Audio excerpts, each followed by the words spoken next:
The air campaign against Houthi targets in Yemen has now passed the 2-week mark. The World Health Organization estimates more than 540 people have been killed in the violence that's taken over the country. And according to UNICEF, more than 10,000 people have fled their homes. As its neighbor to the north, Saudi Arabia has long looked to keep Yemen in its sphere of influence, and the Bab Al-Mandeb waterway is a strategic trading link connecting the Red Sea to the Gulf of Aden. Sunni majority Arab countries in the region accuse Shiite-dominated Iran of supporting Shiite Houthi rebels in Yemen.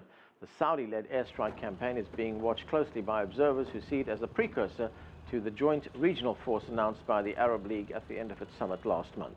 CCTV's Nathan King has more. The idea of a pan-Arab force is not new.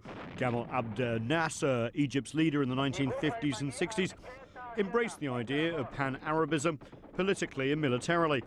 The notion of Arab unity foundered after Arab armies were defeated by Israel in the 1967 Six-Day War.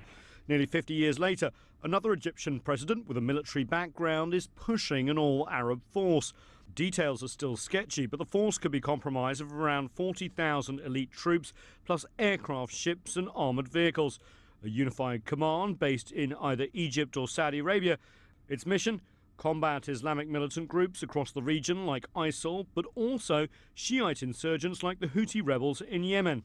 The Saudi-led intervention in Yemen is viewed as a test case for the proposed force, but there are still questions as to how it would operate. The force, it seems, will be voluntary, and it's not clear how it would be led or how many of the Arab League's 22 members would join. There is also the question of whether the force will act in a peacekeeping role or as an intervention force in Libya, Syria or elsewhere. Some analysts also see the absence of US leadership in the region as a region for more Sunni Arab intervention.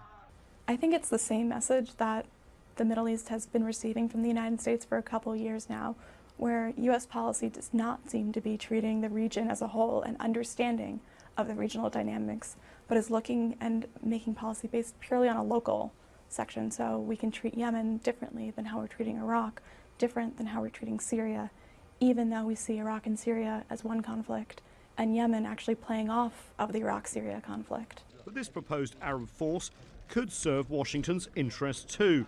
As US troops pulled out of Iraq and Afghanistan and ISIL influence gained a foothold, Washington wanted others to take the lead in fighting regional threats. Analysts say Arab peacekeepers could also act as a balance to Iran's ambitions.